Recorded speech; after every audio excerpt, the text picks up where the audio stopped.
Hello guys, it's Lucy. 328 is coming. It looks like a really big patch. And the patch note is also announced. As a niche build, GGG apparently forget us. So we'll survive. The keepers go to core, so we can still access to the new 4 bomb unique items. That's a great news. Yeah, basically nothing changed. We can use exactly the same setup in 327. But there is one thing worth mentioning. GGG removed the Harbinger and Beach. That may cause a problem because Beachhead is the only place can drop the endless darkness, the card to exchange Voidforge. The patch note didn't mention this card just vanished with Harbinger or will be put somewhere else. So if GGG forget to add this back, Voidforge in 338 could be more expensive. Yeah, we will see. I will not complain the patch note since GGG already gave this build several buffs in past few leagues. I'm satisfied. In 326, the items no longer vanished when your AG dies. That is a legendary buff. Can you imagine before 326, your 100 divine worth AG gear, your Voidforge, your Muscle Stitch Demon could somehow vanish just because your AG dying for some reason. So thanks to GG. And 327, we also got a lot of buff. The first buff is all minion attacks will always hit.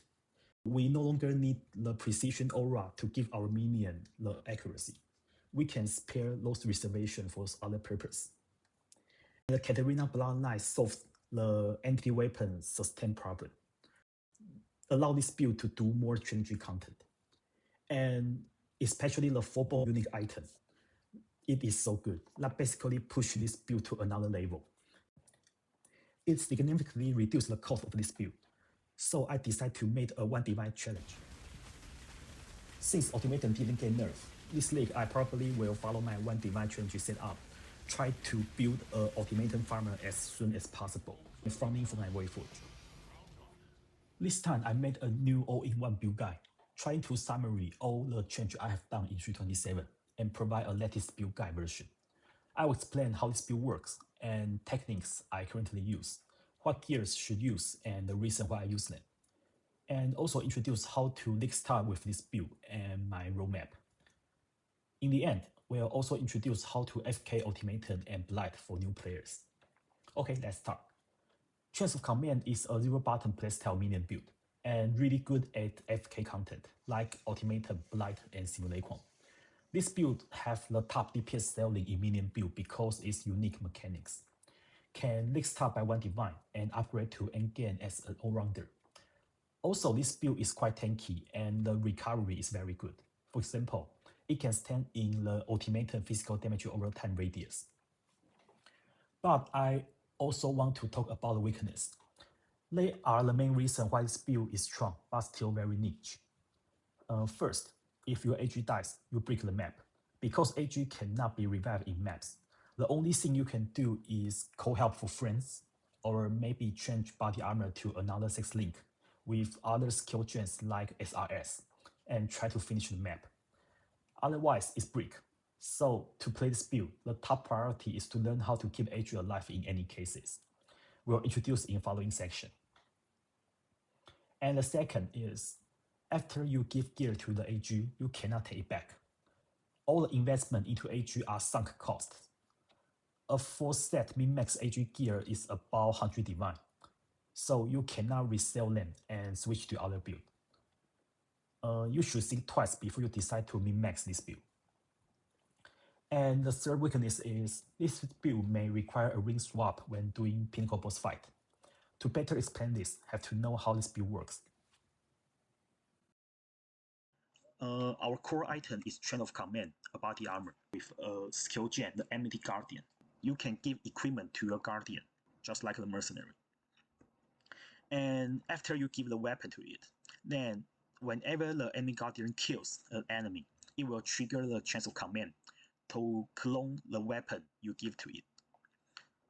And you can have up to 14 weapons. The enemy weapons, whenever they kill, it also got 10% chance to clone another weapon. So basically, only the Guardian and Chain of Command, they can trigger the loop. So whenever you enter a new map, your Guardian kills an enemy, then this loop will be ramping up. But if you are in a boss run, there's no other small enemies you can kill. There are 3 uniques that can create worms or ghosts. AG can kill them and to trigger this loop. So next will be what's the best weapon to be animated. Voidforge is the best weapon, no doubt. And the Paradoxica, personally I think is the second best weapon. Let me explain. Animated weapon is a very special minion type, not like other minion builds. Other minion, their base damage is based on the minion level.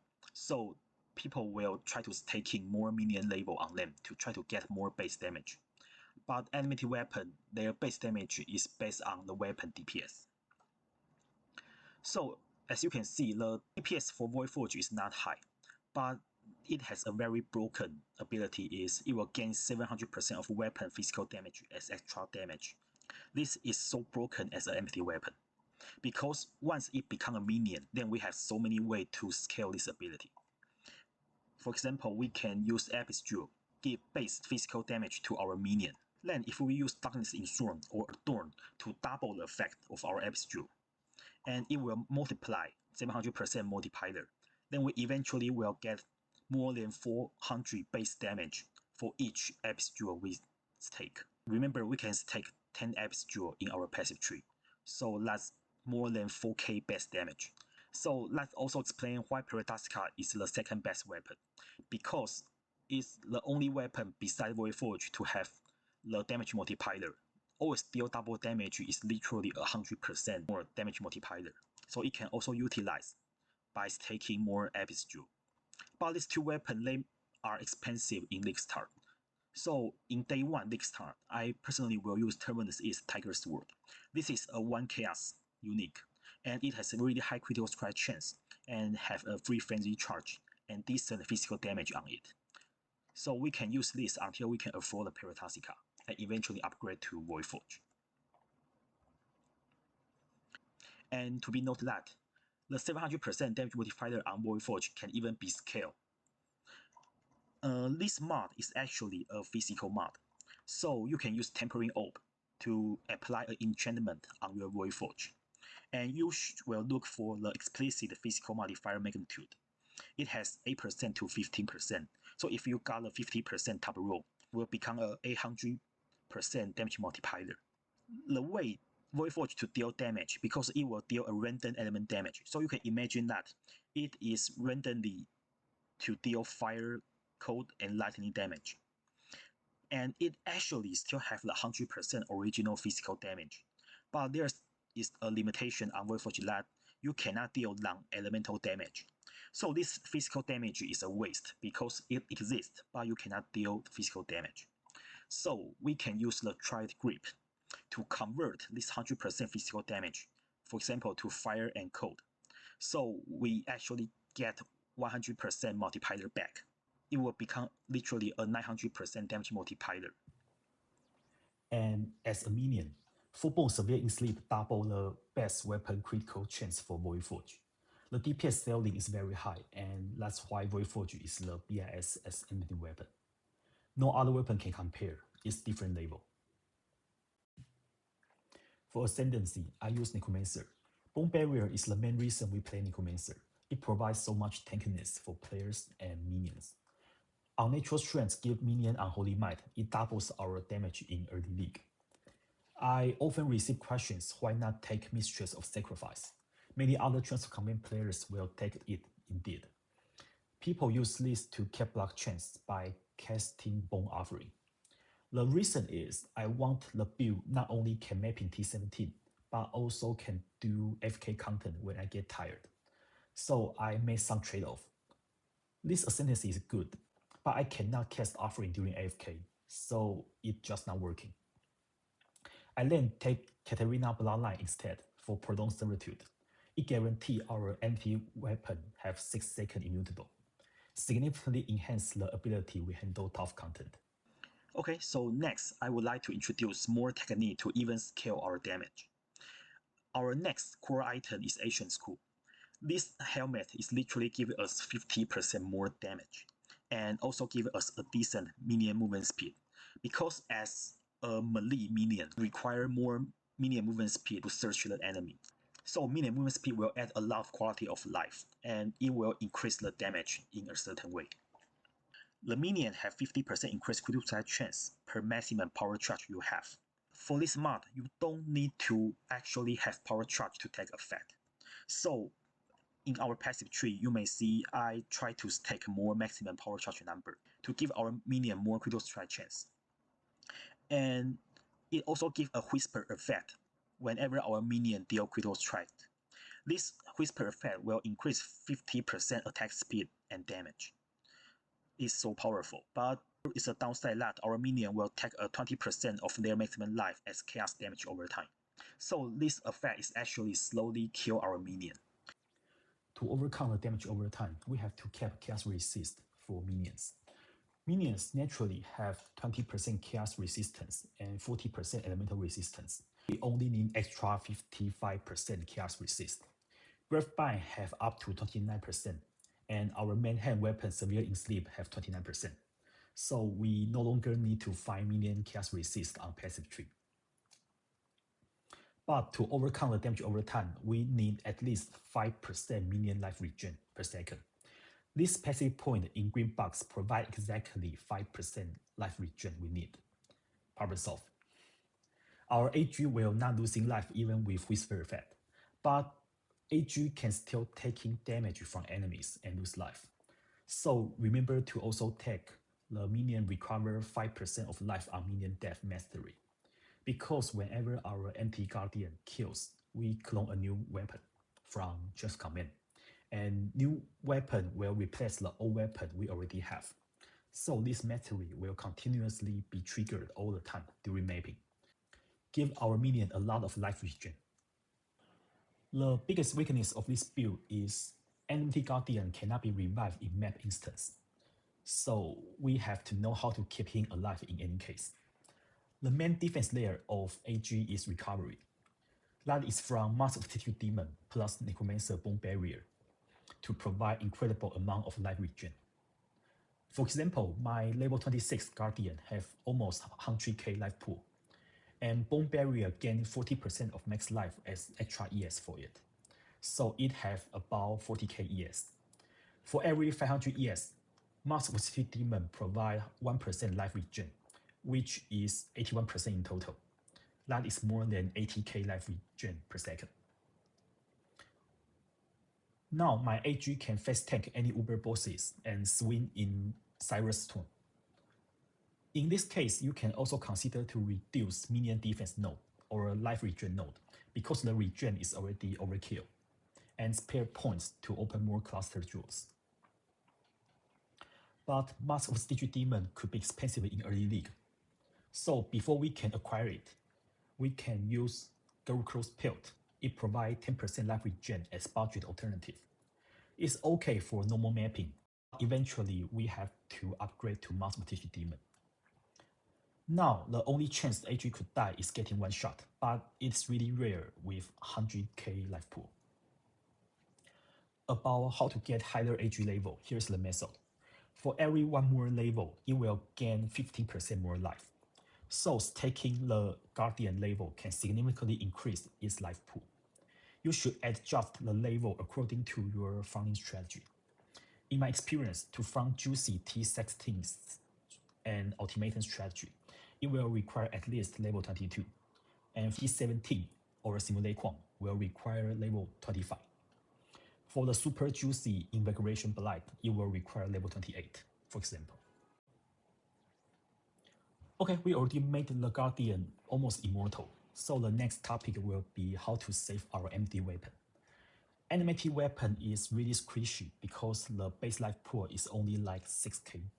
The endgame boss LE can easily clear all your weapons. And we cannot stack more minion level for it because those weapons are summoned by transfer command body armor. It's better to use the minion 10-second immutable technique. It's also the reason why we have to use Katarina bloodline. This technique requires a minion life cluster for blessed rebirth. Minion created recently cannot be damaged, so it provides 4-second immutable. and combined with prolonged servitude from Katarina bloodline. Minion cannot be killed but die 6 seconds after being reduced to 1 life. We can get 10 seconds immutable in total for your empty weapon. A tip is that prolonged servitude is also very useful for our Guardian. If you see the Guardian is about to die, you can have 6 seconds to log out, so you will not break the map.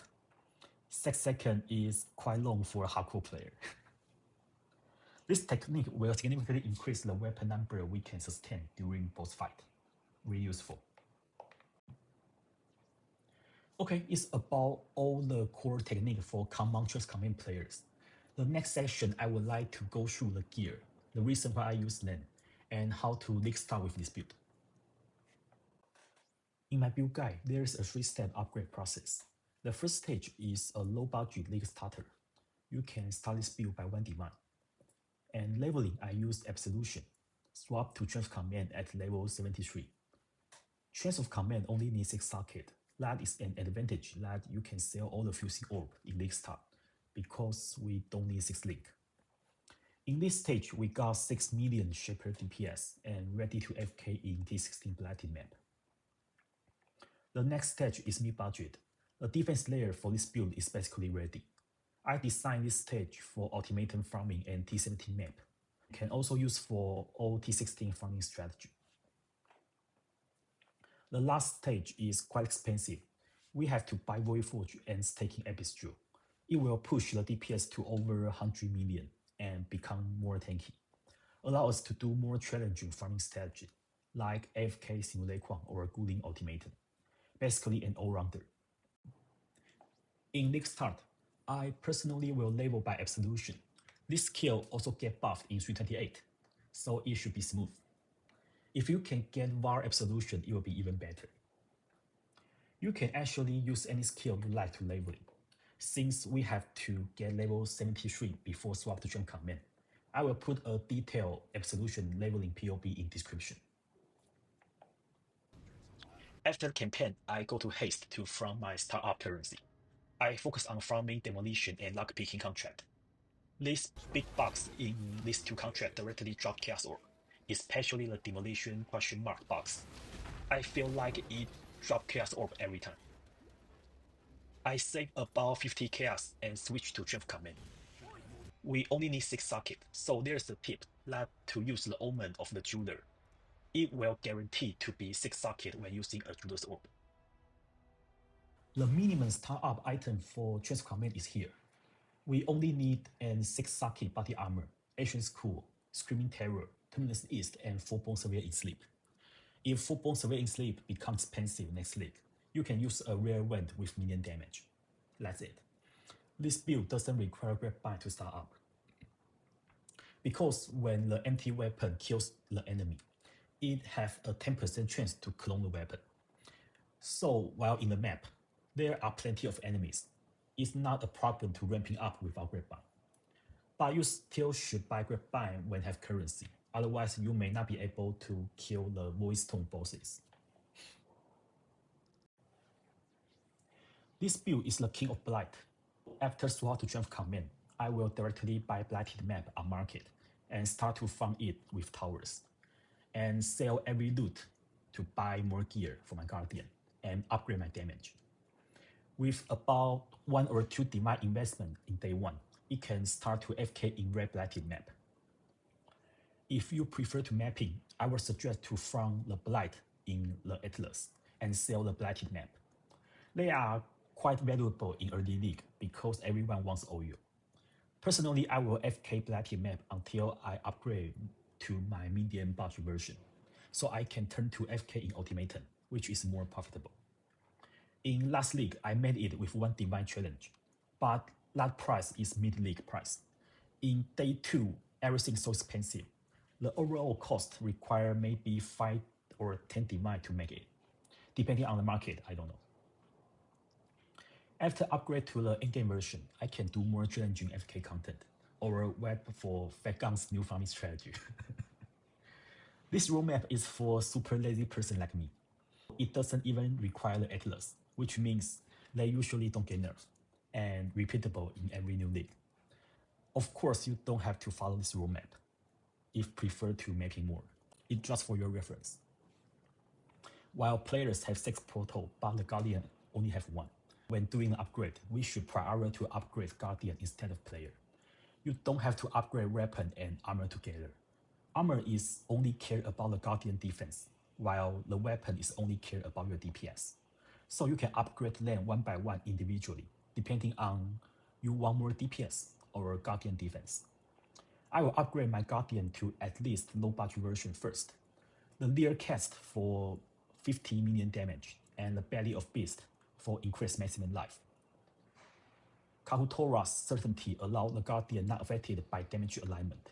It's quite important in low budget, since we don't have enough life regen in low budget stage. Then, if I want more DPS, I upgrade Paradoxica. If my Guardian somehow dying, I will upgrade Garukro's Pelt and Master Siege Demon. There is a most common question that people ask, can they use other weapons other than Terminus East in low budget, because they think other weapons are better? The answer is yes, but I really not suggest to do that, because there is a rule that if you use a one-hand weapon as low budget weapon, then when you try to upgrade to Paradoxica, your Guardian will put that Paradoxica in offhand, but Transfer Command will only clone weapons in the main hand, which means that Paradoxica is bricked. So in simple, the low budget weapon must be a two-hand weapon to make sure that people won't make mistake. And with Necromancer Ascendancy, it gives Minion unnatural strengths. So physical weapon will be stronger. So physical weapon will be much stronger than elemental weapon, making Terminus Eat basically the best option before Paradoxica.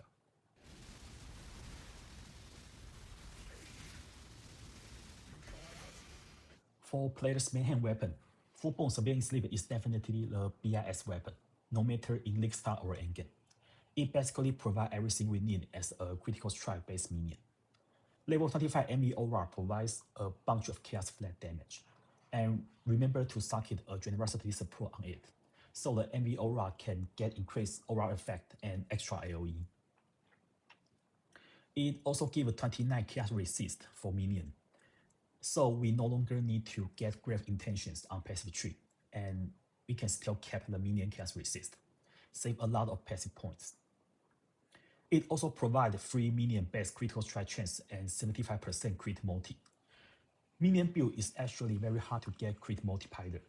That's why most other minions are play poison, because they are really hard to get critical strike multiplier. The Wither debuff limitation is not a problem, because Necromancer have the Unholy Might Ascendancy. Our minion have Wither on hit and convert all physical damage to chaos, so we have basically immune to Reflection Map modifier, and can utilize Witchfire build to automatically apply curse to enemy. This weapon basically triple our damage in League Start and made AFK Blight much easier.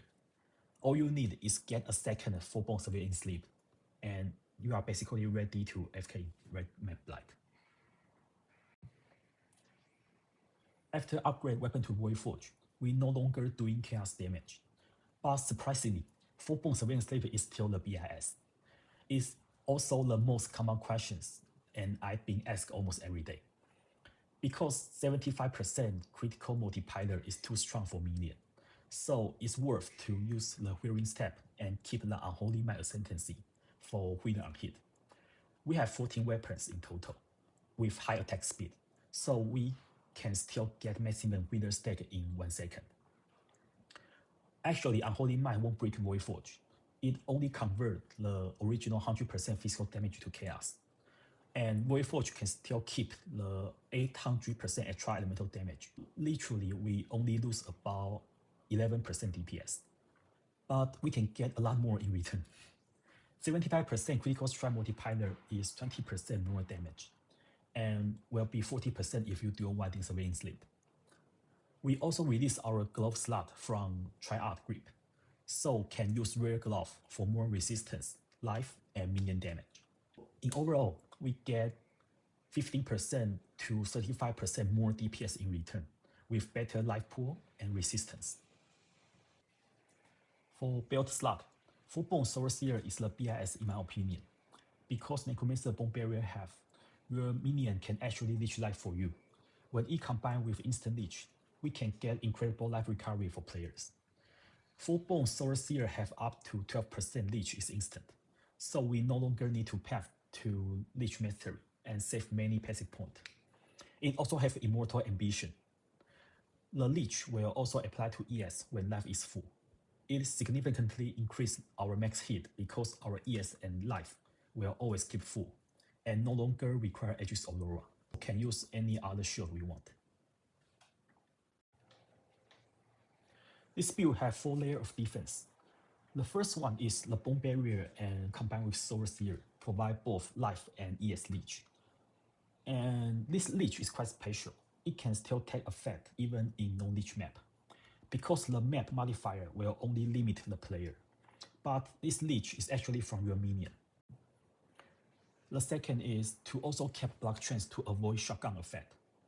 There is a trick that you can use the Red Nightmare and socket under the grab pack jewel socket. Then tattoo all strength in the radius into fire resist. It will give you about 22% block chance by just spending only 1 jewel slot, really strong. The third is I use Armor Cluster with Enduring Composure to get Enduring Charge for extra physical and elemental damage reduction. It will significantly reduce the one-shot and also get extra cat resist from Fullbone the Red Nightmare. For the aura, I use Arctic Armor and Flesh and Stone for more physical and fire damage reduction. With all these layers of defense, you should be able to AFK in Ultimatum or Simulacrum. For the ring slot, normally we'll use 2 bone ring for medium movement speed, damage, and attack speed. It is a plus to also have dex or chaos resist, but that will be more expensive. When fighting pinnacle boss, we have to swap ring to sustain the empty weapon in boss ring. So we have to drop one of the bone ring for Screaming Terror to continuously create wounds, and bring 2 or 3 wearing drop for more wounds. The Passion Minor God use Rich Shot to get Flask Recharge. With this setup, you should be able to sustain enough weapon to gain your Voidstone. For the Amulet slot, Uonitos Wall provide 1 extra link for transfer command, and you can try to find better resistant role. In low budget, we use the Anvil for more block chance. The Anointment are the same, used as the Mountain for more block chance.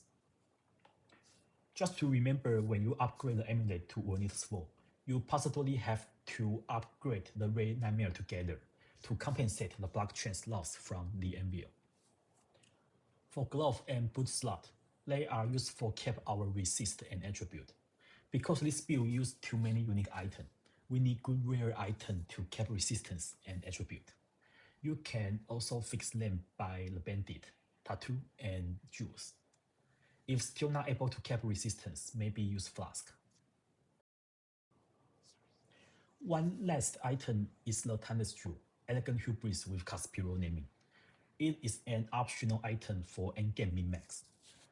This build can still work really well with our Elegant Hubris. So the reason to use this jewel is to get Supreme Ostentation, which only provided by the Caspiro naming. It allows us to ignore the attribute requirement. After get this, then we can use Ringgraft of the Fortress for 40% global defense and tattoo all the attribute to minion life or resistance. Elegant Hubris will also transform the notable in radius to become some useful nodes. You can try to look for like minion damage, minion life, block chance, or cast resist. I summarize the most popular number because those numbers have the most number of Slumlord. But they are all very expensive, so just for the reference. Slumlord is not mandatory node for this build. They are just for min-max purpose. We can still have over 100 million DPS without any Slumlord. So you can actually turn to find other useful node like blockchains or chaos resist. They are much cheaper.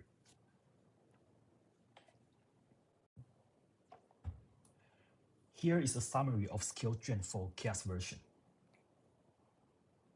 To know that the gen link will be different after upgrade to Voidforge.